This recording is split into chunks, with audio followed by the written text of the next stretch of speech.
Mayoritas anggota Komisi Hukum DPR berencana menggulirkan hak angket untuk meminta KPK membuka rekaman berita acara pemeriksaan Miriam S. Haryani dalam kasus dugaan korupsi KTP elektronik. DPR berencana menggulirkan hak angket agar KPK membuka rekaman pemeriksaan anggota DPR fraksi Hanura Miriam S. Haryani dalam kasus korupsi proyek KTP elektronik. DPR menginginkan bagian rekaman saat Miriam menyebutkan 6 nama anggota DPR yang disinyalir telah menekan dirinya sehingga mencabut berita acara pemeriksaan. Dalam rapat kerja antara Komisi 3 dengan KPK yang digelar maraton selama 2 hari, anggota komisi merasa perlu mendengar langsung pengakuan Miriam kepada penyidik KPK. Namun pimpinan KPK menolak permintaan tersebut. Akhirnya, mayoritas anggota Komisi Hukum mewacanakan hak angket untuk mendesak KPK membuka BAP Miriam. P3 tentu dalam posisi juga menyetujui penggunaan instrumen itu sepanjang itu bukan hanya persoalan dugaan adanya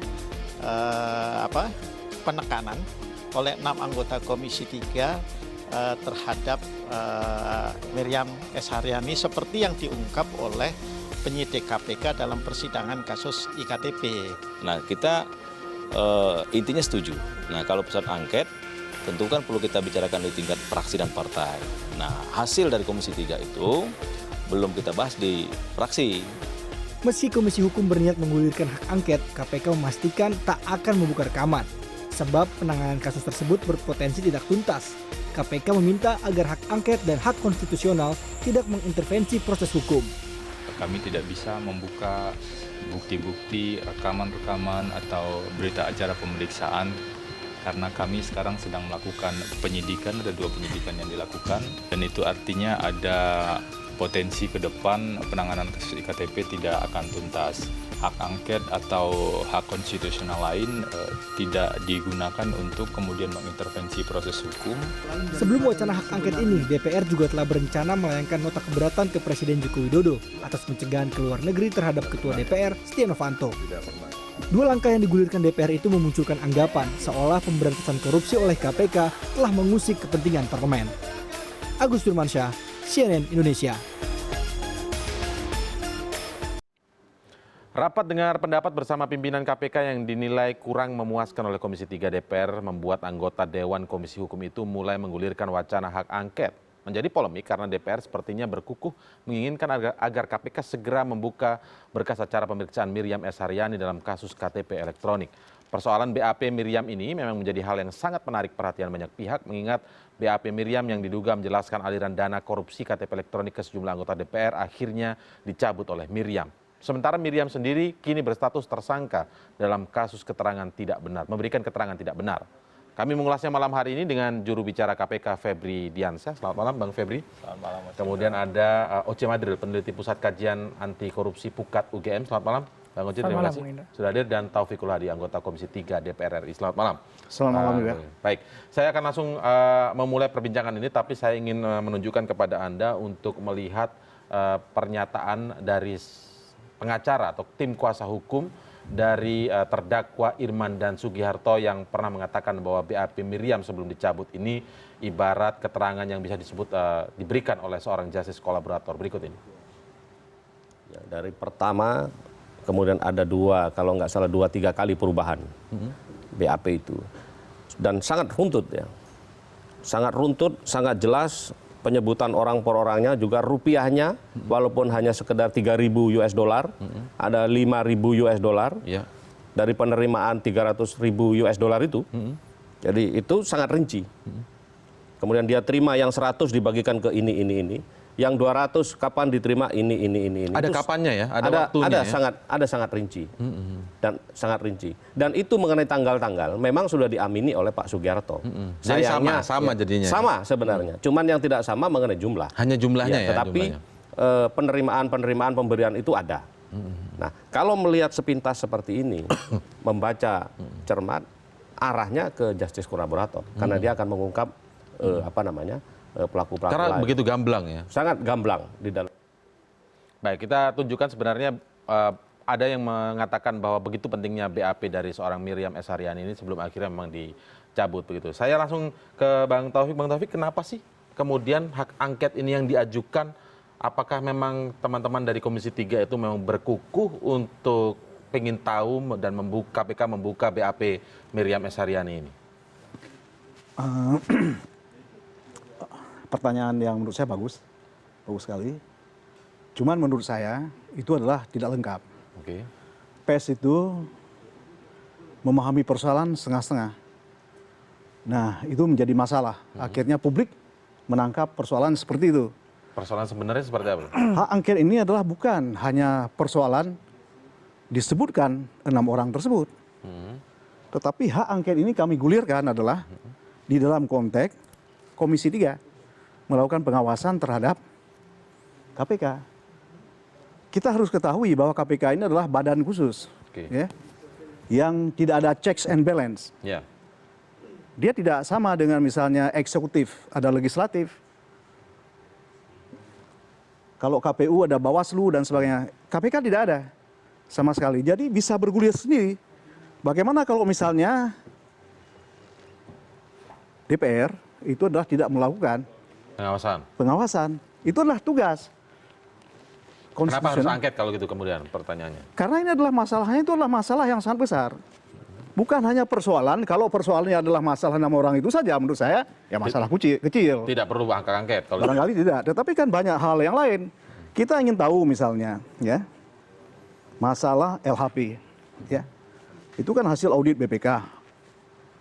Nah, di dalam itu ada 7 indikasi pelanggaran yang dilakukan oleh KPK. Kita tanyakan benar atau tidak. Kalau tidak, nanti tidak ada masalahnya. Jadi KPK nggak usah khawatir. Lantas kalau salah itu dicari-cari salah, nggak bisa. Kita tanyakan kenapa kemudian ada anggaran-anggaran yang seharusnya diperuntukkan untuk A itu diberikan kepada C. Kalau di dalam kasus lain, lembaga-lembaga lain, misalnya taruhlah parpol, itu sudah banyak orang yang ditangkap sekarang karena peruntukan yang salah. Tetapi itu dilakukan di dalam KPK, itu kita tidak tahu apakah itu salah atau tidak. Karena apa? DPR tidak pernah mempersoalkan selama ini. Ini kan akan kita persoalkan di dalam hak angket ini. Dan kemudian lagi jadi ada hal ini. Ada kejanggalan-kejanggalan yang diproses selama proses hukum berjalan itu yang dilakukan KPK. Ada kejanggalan-kejanggalan begitu maksudnya? Bukan di dalam konteks, ini lain hal. Due to process of law itu adalah lain hal. Ini adalah pelanggaran yang kita indikasi pelanggaran di dalam konteks penggunaan anggaran. Ada, ya. Kemudian kita akan melihat lagi juga masalah pembocoran, sprindik dan sebagainya. Itu adalah yang dalam konteks due to process of law, ya kan? Benar tidak? Pembocoran sprindik yang mana nih, Pak? Ya kan coba nanti ditanyakan kepada Pak Febri, ada nggak? Ya. Nah itu akan kita pertanyakan. Yang kemudian ada bocoran-bocoran yang sebetulnya tidak perlu diberikan kepada PES, tetapi karena barangkali KPK ini ada hubungan dengan PES tertentu, itu lantas memberikan bocoran ke sana. Itu juga terjadi, seharusnya itu tidak perlu. Tertentu ini maksudnya apa yang diduga oleh DPR?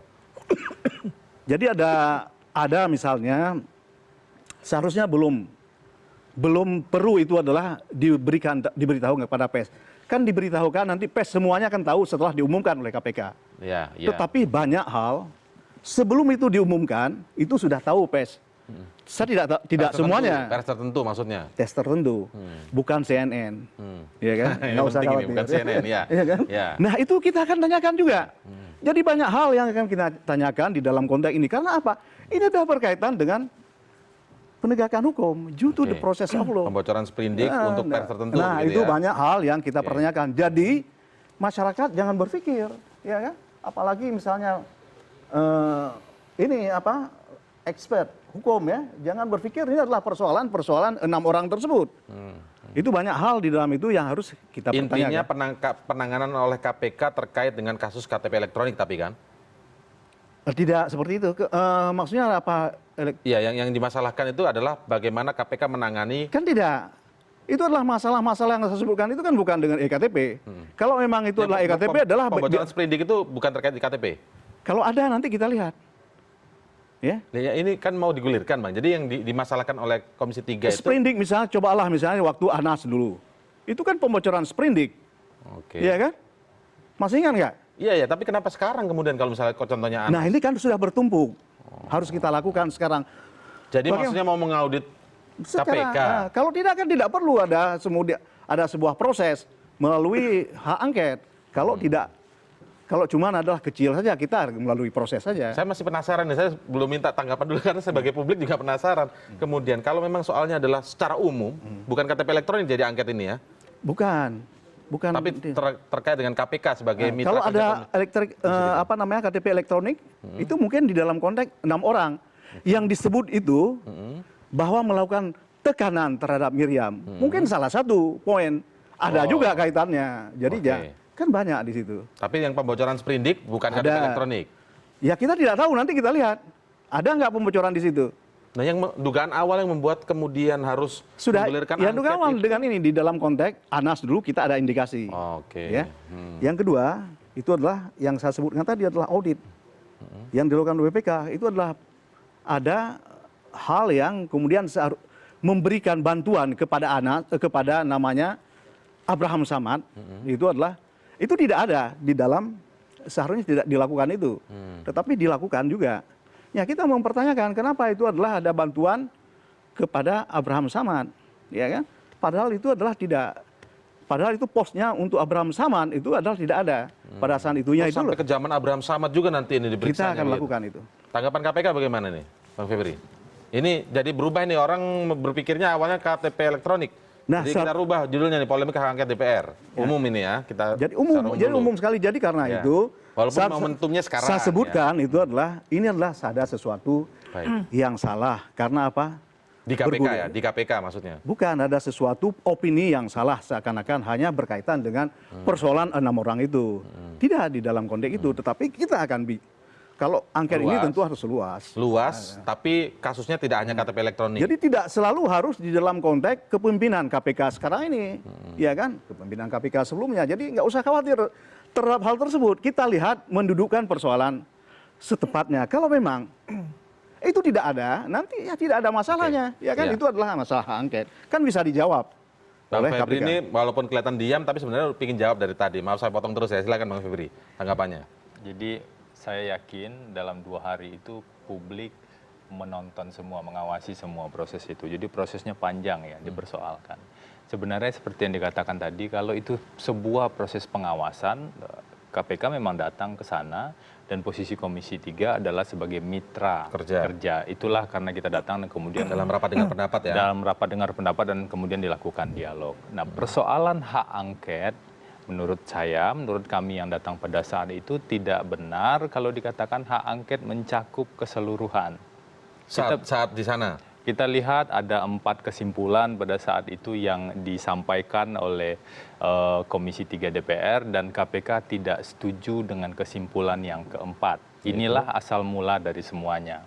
Apa itu kesimpulan keempat? Kesimpulan keempat, Komisi 3 DPR meminta KPK untuk membuka rekaman BAP Miriam. Rekaman BAP Miriam yang mana gitu kan.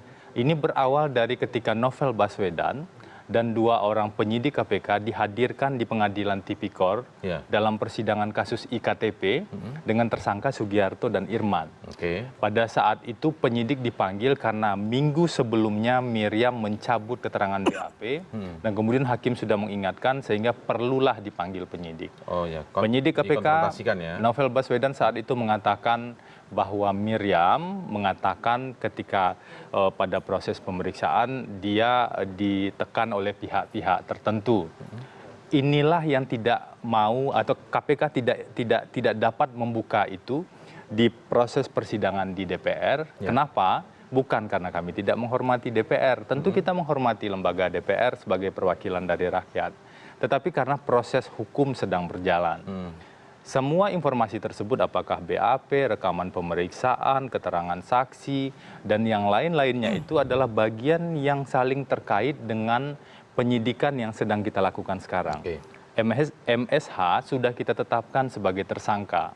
Penyidikan kasus IKTP lain dengan tersangka AA itu sedang berjalan dan kita melakukan pemeriksaan intensif.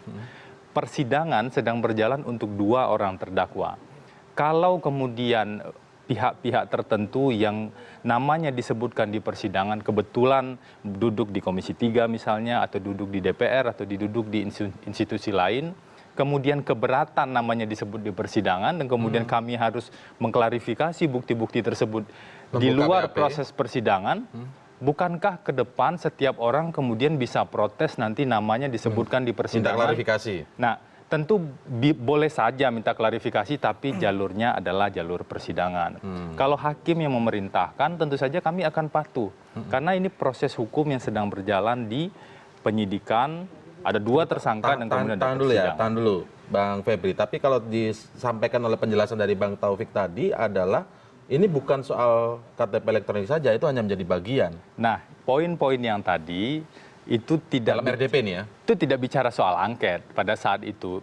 Itu dibicarakan dalam rentang sekitar 2 hari proses RDP tersebut. Iya. Benar, karena DPR kan sedang melakukan fungsi pengawasan. Iya. Tidak ada persoalan dengan itu, dan ketika ada pertanyaan tentu dijawab oleh KPK. Dan kami pun tentu punya informasi, punya keterangan, klarifikasi, dan pendirian-pendirian terkait dengan itu. Misalnya terkait dengan isu kebocoran. Tadi disebutkan bahwa kebocoran itu terjadi ketika draft Sprindik Anas Urbaningrum pada saat itu bocor ke publik. Itu tahun berapa? Ketika Abraham Samad menjadi ketua, dan kemudian itu dibuka sekarang, kemudian publik bertanya-tanya juga kepada kita, kenapa itu kemudian dibuka sekarang? Tentu kita tidak kompeten untuk menjawab itu, tapi itu sesuatu yang sebenarnya terjadi sejak lama. Apakah ada pembocoran-pembocoran, misalnya disebutkan ada BAP yang bocor atau dakwaan yang bocor, itu dibahas di sana pada saat itu. Kemudian KPK menjelaskan seperti ini.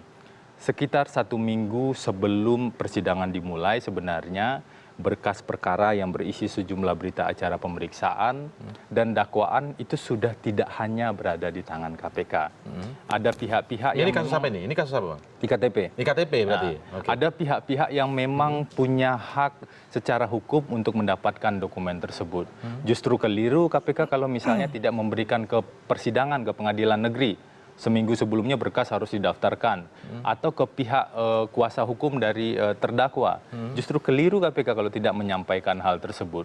Karena itulah, tapi ada masukan misalnya, ya ke depan memang perlu diperbaiki tentang mitigasi resiko potensi-potensi kebocoran. Oke, itu kita perbaiki sehingga fungsi pengawasan pada saat itu sebenarnya sudah berjalan, dan kemudian kami menerima itu dan melakukan koreksi ke depan secara sistem. Namun ketika bicara soal hak angket, sebenarnya yang dibicarakan adalah ketika KPK tidak setuju dengan poin keempat kesimpulan tersebut. Kesimpulan keempat itu yaitu Komisi 3 DPR meminta KPK untuk membuka BAP Miriam. Itu disaksikan oleh publik, saya kira, karena persidangan pada saat itu terbuka untuk umum. Jadi muaranya hak angket itu kalau Anda yakini begitu ya? Itu yang kita catat, dan itu yang disaksikan oleh publik, saya kira, bahwa ada poin-poin tertentu yang dibahas paling tidak diyakini oleh KPK. Gitu ya. Bagaimana? Berarti itu yang mana sebenarnya Pak Taufik? Boleh clear dulu tidak? Begini, kalau itu yang dipersoalkan memang adalah di dalam rapat dengan KPK, itu adalah merupakan salah satu isu yang sangat gencar dibicarakan, dan memang itu adalah agak keras, ya. Tetapi saya ingin tegaskan bahwasanya itu adalah pintu masuk saja.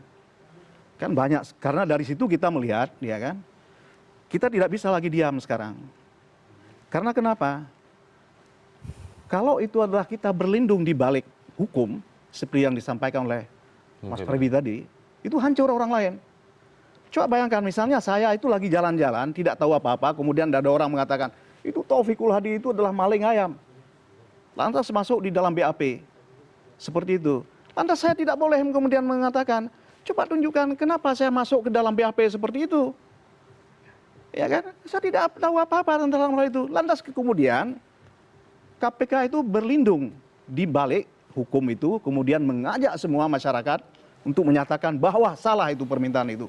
Itu menurut saya tidak adil terhadap orang yang diperlakukan secara sangat kasar seperti itu. Saya ingin beritahukan kepada Anda, itu betapapun itu kan mereka itu adalah pimpinan komisi. Seperti yang namanya adalah ada Pak Bambang, ada Pak Desmond, itu adalah pimpinan komisi sebuah lembaga. Jadi bukan atas nama dia. Ketika itu dilakukan seperti itu sewena-wena, menurut saya itu adalah ada sebuah indikasi dengan kesengajaan menurut saya itu adalah dalam rangka menghancurkan sebuah lembaga lain.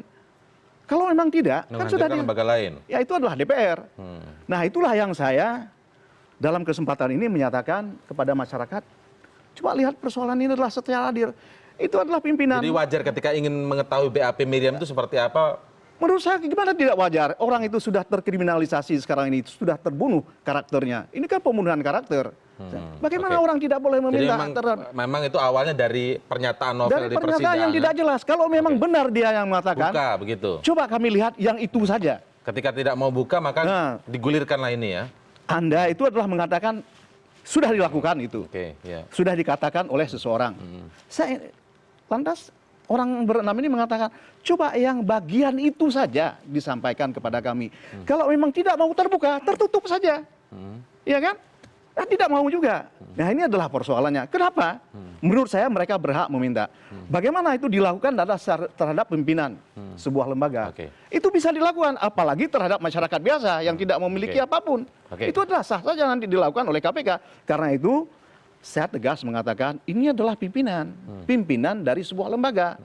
Coba Anda perlakukan Jadi intinya meminta bukanya itu. Nah itulah salah satu.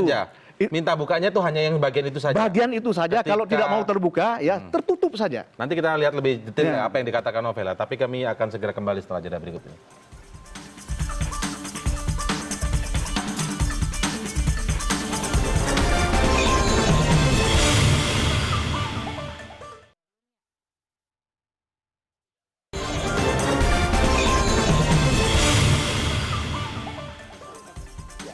Salah satu pintu masuk, tadi Pak Taufik mengatakan pintu masuk untuk hak angket ini adalah ketika penyidik KPK dalam persidangan menyebutkan 6 nama anggota Komisi 3 yang diduga melakukan penekanan terhadap Miriam S. Haryani untuk mencabut berkas acara pemeriksaannya terkait dengan kasus korupsi KTP elektronik. Berikut kami hadirkan lagi pernyataan penyidik KPK Novel Baswedan dalam persidangan. Pada saat itu seingat saya yang disebut oleh saudara saksi ini adalah Aziz Samsudin, Desmond Aziz Samsudin, lalu yang disebut juga atas nama Desmond Mahesa, Masinton Pasaribu, seingat saya atas nama Safrudin Suding, lupa saya nama depannya. Dan satu lagi saya lupa, tapi dia sebut nama partainya waktu itu, terus minta penyidik membukakan di internet untuk di Komisi 3 dari partai yang disebut ini siapa saja. Dan kemudian yang bersangkutan menunjuk, oh yang ini orangnya. Nah, itu yang kemudian kami lakukan sehingga kami tahu waktu itu jumlahnya 6 orang, cuman saya agak lupa yang satunya namanya yang mulia. Ya, salah satu nama tadi yang disebut juga sempat kita hadirkan di meja ini untuk kami klarifikasi Pak Masinton Pasaribu begitu ya. Tentu saja membantah apa yang dikatakan oleh Pak Novel, walaupun itu yang menyebut adalah saudara saksi Miriam S. Haryani sebenarnya yang mengatakan bahwa 6 orang itu melakukan penekanan. Sudah membantah begitu Pak Taufik. Tetapi mengatakan tidak akan mengambil langkah hukum saat itu, belum akan mengambil langkah hukum ya, yang tepatnya disampaikan saat itu. Jadi saya ingin pendapat Bung Oce dulu, Anda melihat bahwa jadi memang ini sebenarnya muaranya yang kemudian angket ini digulirkan. Saya ingin mulai dari hak angket itu sendiri ya. Ini kan memang perlu diluruskan. Tadi Pak Taufik juga minta masyarakat supaya memahami apa yang dilakukan oleh DPR. Kita juga ingin masyarakat memahami bahwasannya hak kewenangan pengawasan yang dimiliki oleh DPR itu terbatas. Terbatas ya. Tidak bisa kemudian DPR menggunakan segala nomenklatur pengawasan yang ada pada DPR itu untuk semua lembaga, itu nggak bisa. Ada limitasinya. Maksud kepada KPK nggak boleh? Hak DPR itu ada 3 hak pengawasannya. Interpelasi, hak angket, dan menyatakan pendapat. Ketiga hak ini itu karakteristiknya, paradigmanya itu ditujukan kepada eksekutif, kepada presiden. Tandem dari DPR itu. Bukan diperuntukkan kepada lembaga-lembaga lain. Jadi hak angket, interpelasi, menyatakan pendapat itu sebetulnya ditujukan kepada pemerintah. Dalam hal ini presiden maksudnya? Dalam hal ini presiden, kekuasaan eksekutif ya. Presiden, bisa menteri, dan seterusnya. Lebih spesifik lagi, objeknya itu adalah kebijakan. pelaksanaan dari undang-undang, kebijakan pemerintah. Kemudian di setiap hak tadi itu ada unsur-unsurnya. Interpelasi berbeda dengan angket. Angket berbeda dengan menyatakan pendapat. Jadi saya ingin mengatakan begini, DPR ini kan adalah lembaga yang memproduksi undang-undang, paham hukum, dan seterusnya. Jadi jangan sampai juga DPR menunjukkan penggunaan hak yang keliru. Menurut Anda ini keliru? Kalau Keliru besar. Ini keliru. Ini nggak perlu lagi kita jelaskan terlalu pakai banyak teori. Lebih baik tapi Anda jelaskan biar masyarakat tahu jalan. Pertama begini, ada perbedaan antara ketiga hak itu ya. Kalau hak interpelasi itu Di mana intinya dijelaskan adalah, perbedaan itu di mana dijelaskan? Interpelasi itu intinya adalah meminta keterangan pemerintah, kebijakan pemerintah yang strategis dan seterusnya. Kalau angket itu sebetulnya lebih merupakan ini adalah kewenangan yang agak lebih keras sebenarnya.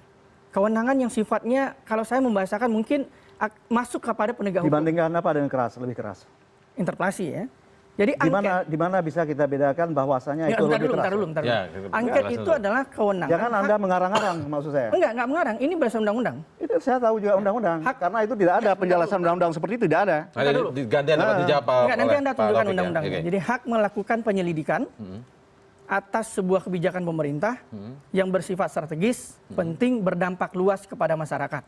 Oke. Yang diduga melanggar hukum atau melanggar peraturan perundang-undangan. Iya. Jadi ada unsurnya. Pertama, ini adalah hak untuk penyelidikan.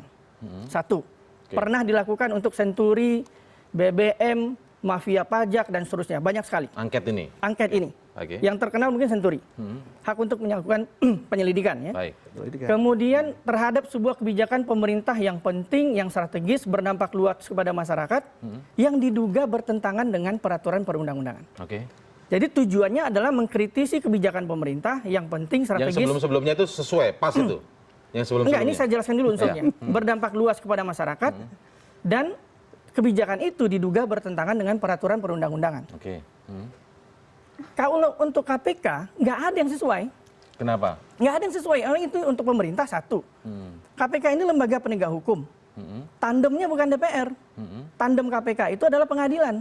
KPK bekerja untuk pengadilan. KPK bukan bekerja Tapi untuk kalau Komisi 3 tadi merupakan ini mitra kan kerja? Mitra pengawasan. Tidak ada relasi yang sifatnya khusus antara DPR Ya, Anda dan ini Komisi jelaskan 3. kepada di mana undang-undang yang mengatakan seperti yang Anda katakan tadi. Ada di undang-undang MD3. Coba sebutkan kepada saya. MT3 itu saya sudah baca, nggak ada yang menjelaskan seperti itu. Ya, Anda ini jangan mengarang-arang. Bagaimana Anda menjadi ini nggak mengarang. Coba Anda jelaskan di mana pasal berapa, coba lihat. Bapak kalau silakan misalnya buka sendiri situs bahwasanya itu adalah angket itu tidak boleh digunakan terhadap KPK. Coba Anda jelaskan di mana. Ya itu tadi pengertian angket. Enggak, jangan pernah, nggak ada pengertian di sana. Ada nggak pasalnya? Ada pasalnya. Coba Anda tunjukkan. Coba Anda lihat kalau ada. Pengertian hak angket menurut undang-undang. Coba dilihat kalau memang tidak boleh terhadap KPK. Nah ini situs DPR. Enggak, coba Anda sebutkan misalnya tidak boleh terhadap KPK. Oh, maksudnya terlek melarang maksudnya? Iya. Yang melarang DPR tidak Enggak, bisa begini. melakukan Dia kan adalah penafsirannya. Bukan begitu. Hak angket itu penyelidikan satu. Ya kalau penyelidikan adalah dilakukan adalah terhadap Ditujukan semua. kepada siapa? Ditujukan Dia adalah akan melakukan pengawasan terhadap hal Oke. tersebut. Ditujukan Jadi kepada maksudnya tidak bisa di KPK? Nggak bisa dong. Gimana? Tapi di aturannya tidak ada maksudnya? Tidak ada. Tidak terlek? Sekarang Itu kan hanya penafsiran. Penafsiran seorang ahli hukum dari Pukat ini. Kalau ada dari orang lain itu barangkali bisa. Itu kan hanya beda penafsiran. tafsir. Ya terserah saja ya. Iya kan? Tapi ini Karena penafsiran itu saya. Ini ya, penafsiran saya. Ini penafsiran yang menurut ini saya salah penafsiran kaprah dan saya salah total. Berdasarkan undang-undang yang saya baca. Kecuali Bagaimana Anda undang-undang jadi kita beda. Anda ini menjadi seorang ahli pengamat masalah begini, hukum tata kalau negara. kemudian- Anda itu menjudge begitu. Kalau kemudian DPR Kalau itu adalah ahli hukum, saya ingin mengatakan ahli hukum itu adalah dia berbicara pasal, bukan penafsiran. Yang kampungan seperti ini. saya nggak bisa penafsiran. Ini saya bicara definisi kan saya menurut sudah sebutkan. undang-undang. Kalau memang terhadap KPK tidak boleh, sebutkan kepada saya. Nggak boleh kepada Nggak boleh, karena tujuan hak angket itu kepada pemerintah. Kebijakan ada pemerintah. pasal enggak? Coba Kepada sebutkan pemerintah. MD3 ada sebutkan, Ada. sebut. Coba sebutkan, Ini tidak saya boleh. ini saya ambil dari situs DPR. Bukan, coba sebutkan bahwa pasal ini mengatakan bahwa hak angket tidak boleh digunakan Harus terhadap. terlek begitu? Harus menurut Anda? terlek, karena itulah Ya, pasal. ini sebentar saya cari ya, Ya, oke. Saya bisa bertanggungjawabkan opini saya. Ya, ya. Jadi Nah, satu penyelidikan. Jadi DPR ini sebentar. DPR ini kalau hanya meminta informasi kepada KPK itu bukan penyelidikan namanya. Jadi saya ingin mengatakan begini Pak Taufik, jangan emosi dulu. Tidak, maksud saya Saya jangan ingin kemudian mengatakan itu adalah begini. berbicara Saya ingin seperti itu. Ya, kan Itu berbahaya sekali saya Pak mengatakan. Taufik saya bisa mengatakan begini. mengklarifikasinya setelah biar Boleh- clear dulu ya, biar tidak saling berpotongan. Boleh KPK, boleh DPR menggunakan pengawasan. Oke. Tetapi gunakanlah instrumen yang benar. Tidak perlu hak angket boleh jadi. Apa Tidak instrumen yang perlu benar? pengawasan saja, kan dia berhak RDP mengawasi. kemarin cukup menurut Anda? Cukup, minta Ini saja. adalah- ini bukan dalam rangka pengawasan. Tetapi begini. Enggak, ini saya ingin tanyakan. Ini Sebentar dulu. hak angket ini bukan Terakhir, pengawasan. terakhir, Pak. Terakhir. Tidak perlu menggunakan instrumen-instrumen yang tadi sudah saya jelaskan definisinya. Boleh jadi nanti ditertawakan orang karena nggak tepat definisinya. Oke, Pak Jadi Taufik. minta saja Ya. melalui kewenangan pengawasan. Tetapi kalau KPK memang tidak mau, tidak bisa menyediakan, karena memang tandem KPK itu pengadilan tipikor. KPK ini kan penegak hukum. Dia bukan lembaga pemerintah. Oke. KPK ini penegak hukum. Baik. Tandemnya, hasil kerjanya diuji di pengadilan Baik, tipikor. Bang Uci, saya minta tanggapan sekarang dari Pak Taufik, tapi ini juga satu tambahan dari pertanyaan saya begitu Pak Taufik. Kalau memang intinya kemudian pintu masuknya dari soal meminta membuka BAP itu bukankah dari sederhana dulu ya? Apakah itu bukannya melanggar peraturan perundangan Pak? Tidak ada yang melanggar. Tidak. Kami Kalau sudah paham KPK itu adalah membuat KPK membuka BAP itulah tanpa DPR itu. perintah pengadilan. DPR itu adalah sudah bekerja seperti itulah sebelum saya lahir barangkali. Itu adalah hak yang bisa digunakan terhadap semua lembaga yang itu adalah lembaga tersebut adalah lembaga konstitusional negara. Ya kan? Kemudian itu adalah dia menggunakan anggaran APBN. Ya. Itulah semuanya boleh digunakan. Kalau tidak itu, lantas bagaimana kemudian fungsi pengawasan yang dilakukan oleh DPR? Kalau itu adalah persoalannya kecil, mungkin RDP sudah cukup. Ya. Tetapi kalau persoalannya lebih luas, ya, itu mungkin harus kita lakukan dengan instrumen lainnya. Itulah hak angket, interpelasi dan sebagainya, itu harus dilakukan oleh DPR. Jadi bagaimana? Tapi memang benar, dalam RDP kemarin itu ada poin keempat yang memang Komisi 3 meminta KPK untuk membuka BAP Miriam. Jelas Terkait ada penyebutan enam nama benar, tadi. karena ini kami mengatakan begini. KPK, Anda telah menyebutkan nama-nama kami. Ini orang 6 ini yang bilang. Telah menyebutkan nama-nama tersebut. Anda tahu itu adalah, walaupun itu adalah persoalan hukum, tetapi itulah menyangkut personal kami. Karena kami ini tidak melakukan hal tersebut. Tidak melakukan tekanan, karena itu sudah tidak ada kepentingan kami. Nah, ketika meminta itu apakah itu tidak meminta KPK melanggar hukum tidak? Membuka BAP yang kemudian Siapa tidak yang tanpa melanggar perintah? pelanggaran hukum? Kalau misalnya menyangkut, misalnya saya itu adalah tertindas karena pelaksanaan hukum ini, jutu proses ini tidak benar. Kalau kita adalah melakukan adalah penegakan hukum, maka harus dilakukan dengan penegakan hukum yang benar. Nah, ya, kalau misalnya itu melakukan penegakan hukum, tetapi tidak melalui jutu proses of law yang benar, itu akan menindas orang lain. Kami yang Tidak persoalkan bisa itu. dilaporkan misalnya ada nama A disebut dalam persidangan. Tidak. Merasa tidak benar. Karena ini adalah yang langsung kami adalah dengan mitra. Kalau kita adalah ingin melakukan penegakan hukum, maka melakukan dengan melalui sebuah cara-cara hukum yang tepat. Oke. Jangan kemudian itu adalah kita bermaksud baik, tetapi dengan cara-cara tidak baik. Itu akan menindas orang baik. Yang kami persoalkan itu adalah bukan persoalan bahwa dia ini adalah nama di situ, tetapi yang kami persoalkan adalah jutu proses of law tersebut. Itu yang kami anggap tidak benar. Kenapa orang tidak melakukan? Iya kan? Langsung masuk ke sana. Di pengadilan langsung dibawa disebut namanya. Ya disebut itu bagaimana dengan anak istrinya dan sebagainya. Iya kan? Kalau Tapi memang kalau ada memang di pengadilan itu bukankah memang di bawah sumpah sebenarnya Pak? Artinya memang dia tidak bisa kemudian dengan mudah menebar fitnah, menebar omongan. karena itu kami bilang kosong. yang di dalam proses ini adalah Pak Baswedan, Pak Novel. Itu adalah orang yang paling menentukan penyebutan nama-nama ini. Oke. Ya, di dalam kami tidak bisa menghadirkan sekarang beliau ini karena sedang sakit. Kapan juga belakangan. Kita akan hadirkan kalau itu adalah di dalam penggunaan hak angket, kita tanyakan kepada beliau itu adalah benar seperti itu tidak. Apa Pak, sebenarnya yang kemudian membuat begini? Ketika itu personal tadi yang ngomongnya 6 orang tadi, tapi anggota yang lain merasa harus kemudian begitu semangatnya untuk setuju, akhirnya bahkan 6 fraksi ikut menggulirkan angket. Kan sudah saya katakan mereka itu bukan personal saja, tetapi adalah pimpinan dari komisi. Oh, karena pimpinan komisi. Pimpinan komisi itu adalah mewakili sebuah lembaga. Kalau itu adalah tidak dijelaskan Menjadi anggota yang lain. kami minta dijelaskan dengan cepat karena jangan terlanjur. Orang ini hancur nanti. Kalau hancur orang ini adalah hancur lembaga tersebut. Itu yang kami minta. Jadi bukan persoalan menunggu nanti prosesnya. Kalau setahunnya itu sudah terlalu hancur mereka. Karena itu coba cari cara kepada KPK. Misalnya apa? Ada secara tertutup. Ya kepada nggak usah terbuka. Dan berkaitan dengan itu saja. Ini kenapa tidak boleh? Karena itu adalah menyangkut. Jadi maksudnya sederhananya gini, apakah benar yang dikatakan novel itu memang pernyataannya Miriam atau tidak, begitu kan? Kita akan ulas setelah jeda berikut ini, kami akan break terlebih dahulu. Tetaplah bersama kami.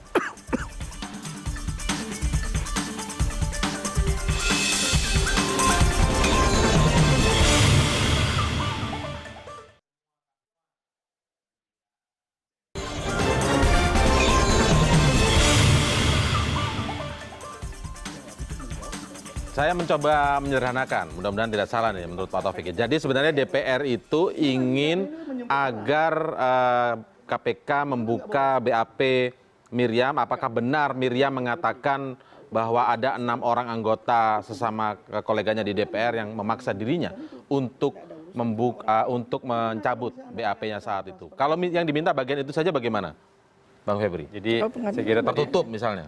Saya kira dialognya kan sudah panjang tadi ya.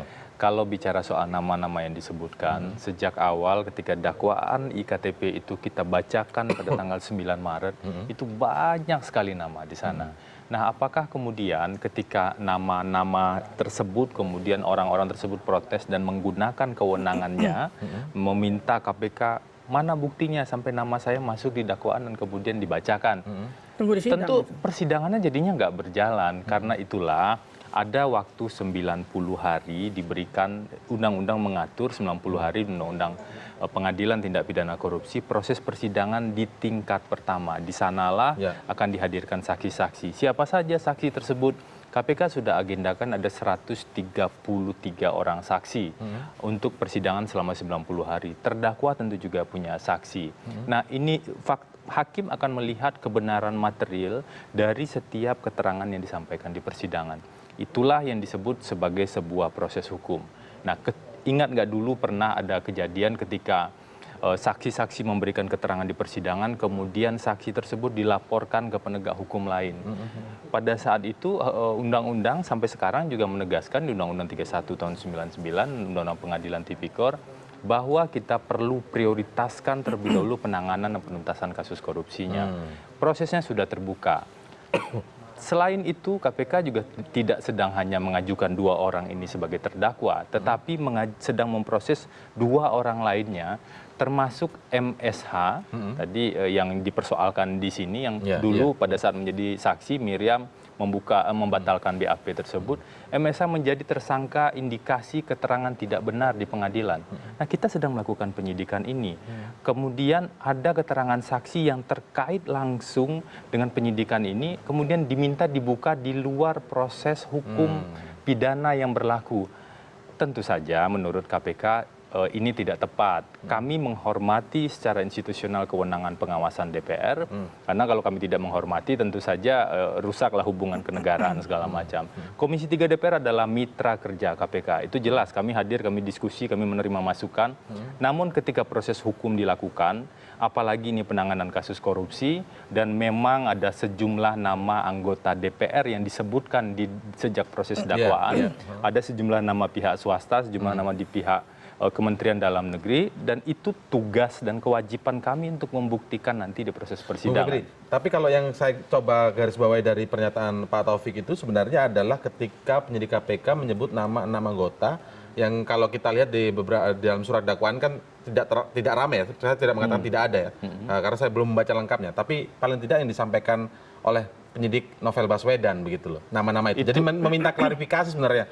Benar nggak Miriam ngomong begitu gitu loh, bahwa 6 orang ini yang melakukan penekanan terhadap Miriam? Itu tugas hakim.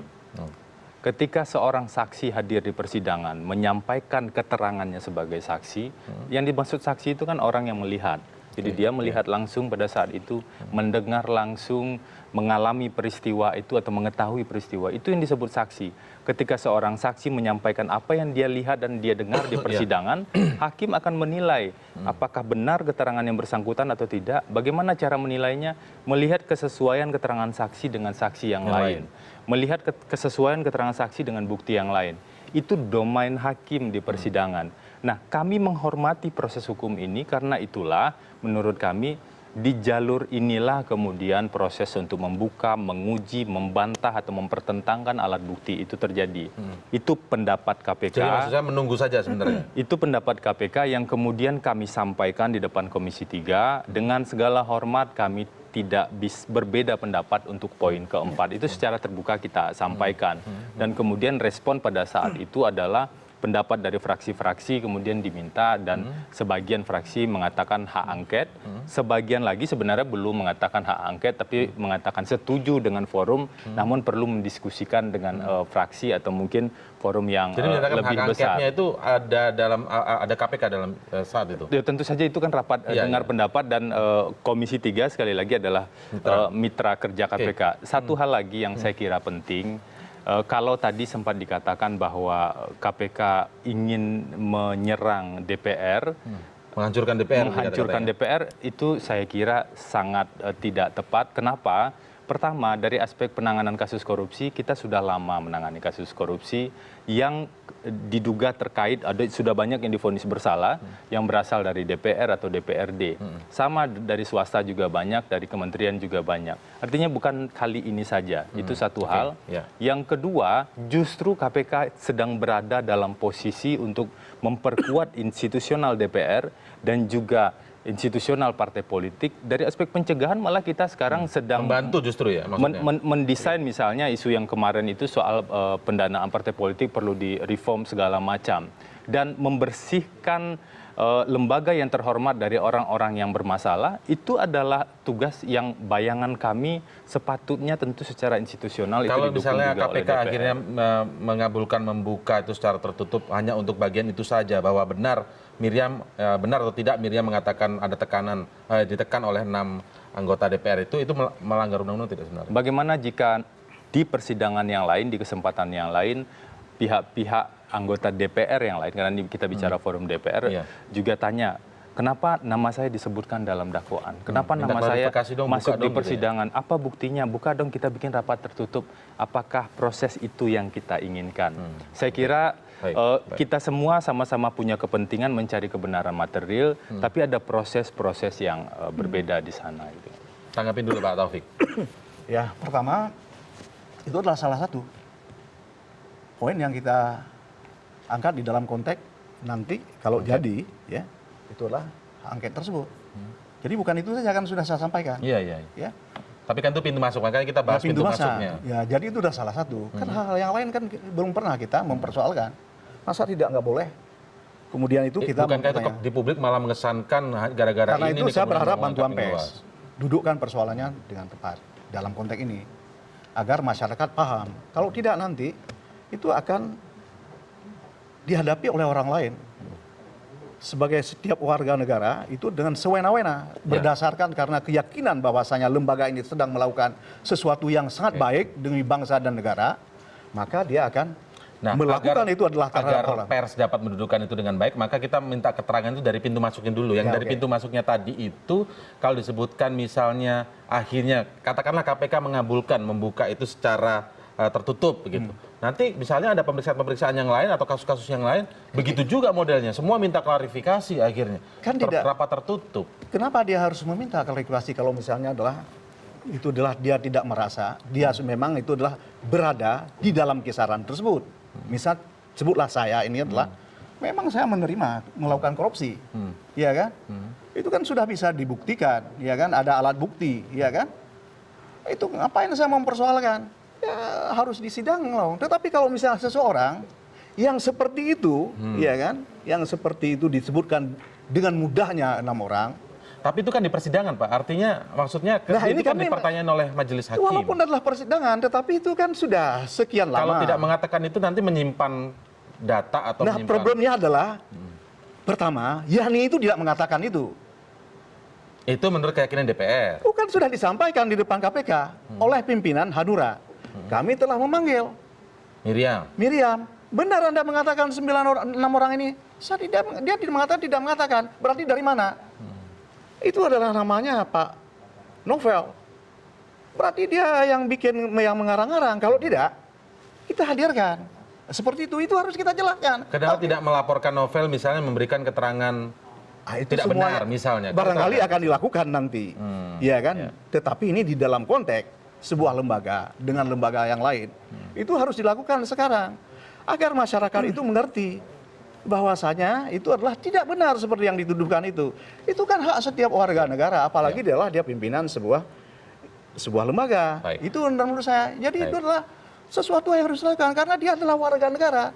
Tidak boleh kemudian adalah sebuah lembaga itu karena merasa itu benar dia lantas adalah melakukan sesuka hatinya kepada orang lain. Itu adalah mungkin orang juga akan berpikir gini Pak, Mas publik yang awam. Kalau misalnya kemudian itu dikatakan oleh penyidik KPK ketika di doorstop begitu ya oleh pers di luar persidangan, mungkin itu akan menjadi permasalahan. Tapi masalahnya ketika itu di persidangan, itu saya masih menjadi pertanyaan, bukankah itu memang kewajiban memberikan pernyataan sebenarnya? Kalau misalnya itu pernyataan yang salah, bukankah ada ranah melaporkan pemberian keterangan palsu? Ini adalah dan lain ranah politik. sebagainya? Karena kami tidak yakin mereka ini 6 orang tidak yakin ini adalah prosesnya adalah proses hukum. Jadi ini yakin bahwa ranah politik? Kalau tidak maksudnya berarti KPK berpolitik dong? Berpolitik. Ke dalam konteks ini, kalau dia ini tidak mau membuka itu dari berpolitik. Oke, baik, kita lanjutkan nanti pembahasannya setelah jeda berikut ini.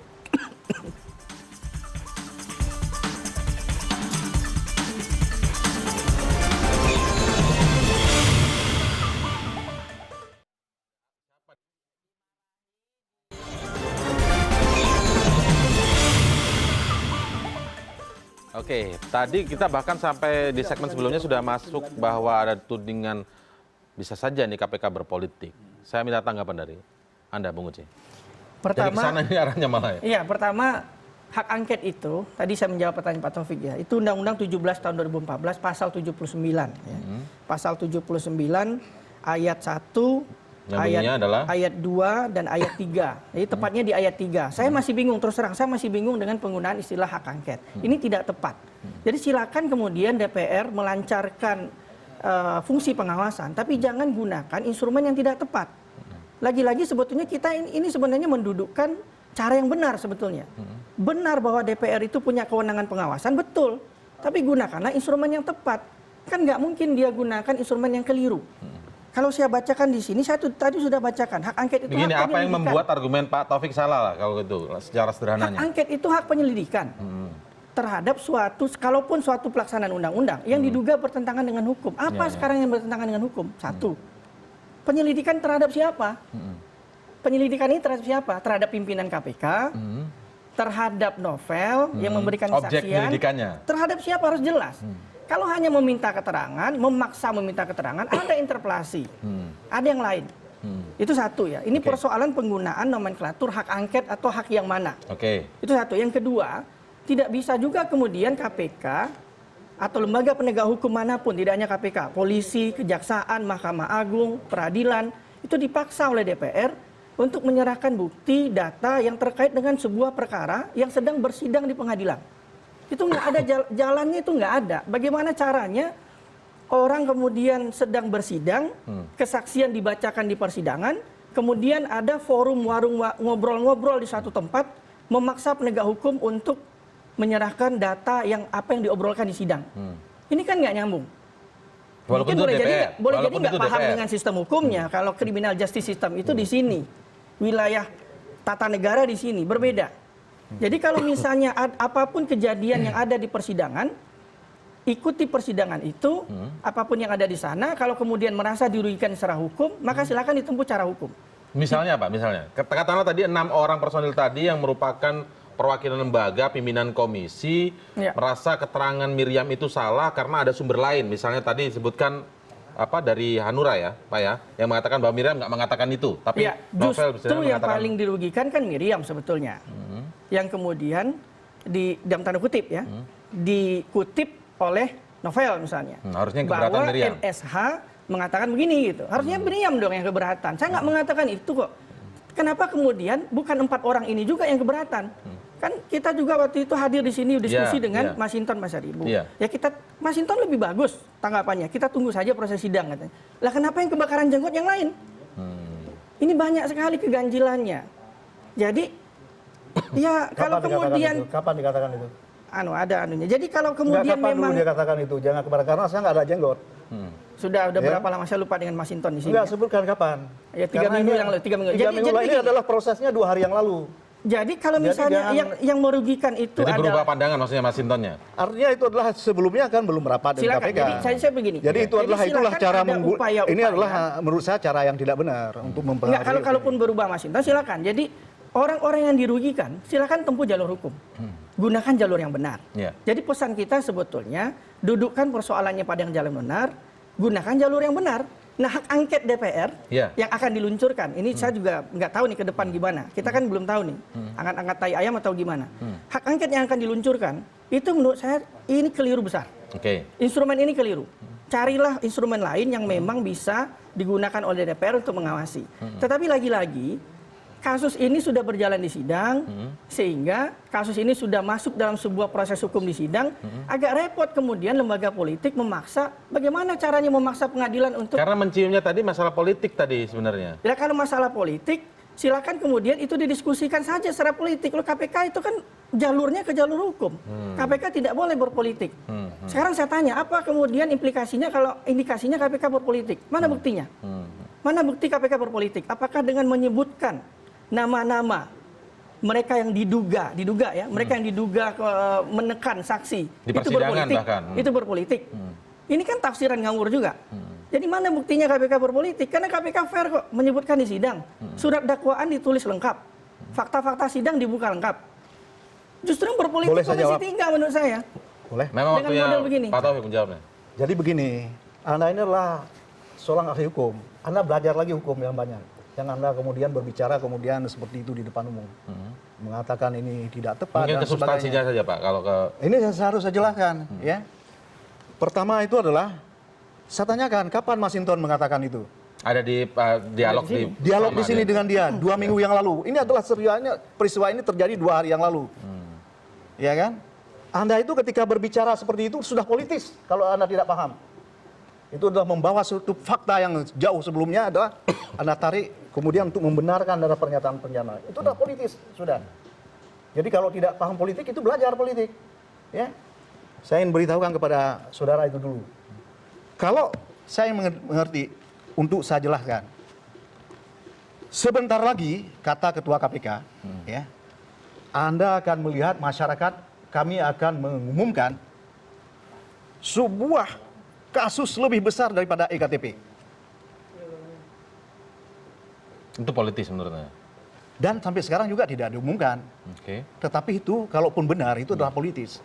Sudah mempersiapkan di psikologi masyarakat. Itu indikasinya ya? Itu indikasinya. Tidak bisa dibuktikan. Ada lagi indikasi yang lain Pak? Sudah bahwa itu KPK yang berpolitik? Tidak, saya ingin cukup aja masalah Mas Hinton itu 2 minggu yang lalu. Kemudian itu adalah, kalau tidak paham itu sudah indikasi politik, itu biar dia pelajari sendiri. Ya kan? Nah, kalau di dalam persoalan orang dengan mudah mengatakan, KPK mengatakan, kalau Anda tidak setuju, laporkan saja kepada polisi. Tidak bisa seperti itu berkaitan dengan nasib orang. Buka saja. Kalau misalnya KPK membuka itu jadi angket tidak? Saya kira kalau sekarang ini saya tidak bisa mengatakan angket atau tidak angket, karena kan persoalan angket sekarang kan bukan persoalan 6 orang ini. Ini adalah persoalannya adalah banyak persoalan yang sama sekali kita tidak mempersoalkan. Jadi walaupun nanti suatu saat misalnya KPK akhirnya karena mungkin ya saya tidak tahu ini bukan putusan KPK.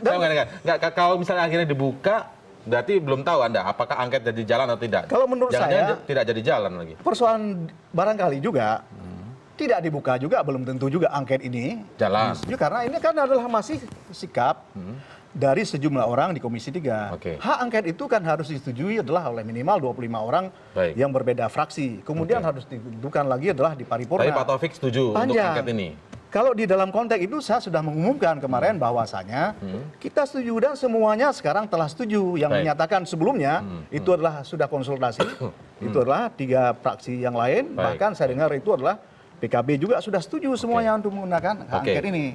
Baik. Sekarang saya harus minta tanggapan dari Bang Febri. Kenapa? Karena tadi ada tudingan berpolitik tadi. Tadi kan kalau Bung Uce jawab itu mungkin kurang mewakili ya, karena bukan dari KPK. Bagaimana, Bung Febri? KPK diberikan tugas di Undang-Undang 30 tahun 2002 untuk melakukan ada 5 tugas sebenarnya, tapi salah satunya adalah penindakan dan ada pencegahan. Nah kalau tudingannya adalah tudingan berpolitik, saya kira tentu tidak. Karena yang dilakukan KPK saat ini adalah menjalankan proses hukum. Kasus IKTP ini kita lakukan penyidikan pertama itu sejak sekitar bulan April tahun 2014.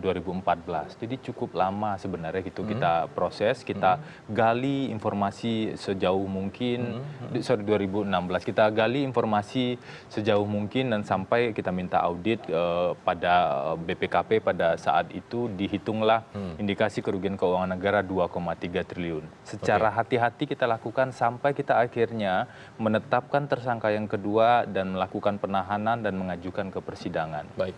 Karena KPK memang harus bertindak seperti itu. Benar-benar harus prudent ketika menetapkan seorang tersangka.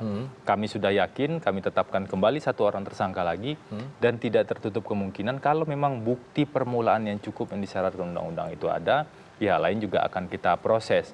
Artinya proses hukum inilah yang kita lakukan.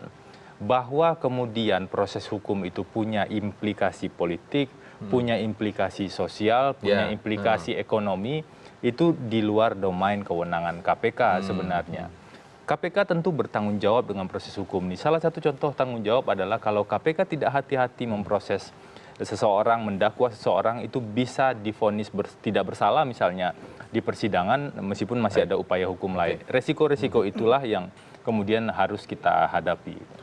Singkat saja sebagai penutup, kalau misalnya angket itu jadi digulirkan, KPK akan terganggu tidak dalam penanganan berbagai kasus, terutama mungkin kasus yang sedang diangkat betul begitu ya, yang terlihat ke publik adalah kasus KTP elektronik. Kami punya tanggung jawab untuk menuntaskan kasus IKTP ini. Baik. Kemarin kami sudah sampaikan bahwa kalau apa yang diminta tersebut dibuka, maka itu beresiko membuat bias penanganan perkara ini dan bahkan dapat menghambat penanganan pengungkapan perkara ini. Dan saya pikir marilah kita bersama-sama untuk mendukung tuntaskan penanganan perkara ini yang menjadi PR KPK sebenarnya ke depan. Oke, masing-masing punya argumen masing-masing, tapi kita lihat saja, tidak bisa menuntaskan sini. Kita lihat bagaimana perkembangan selanjutnya.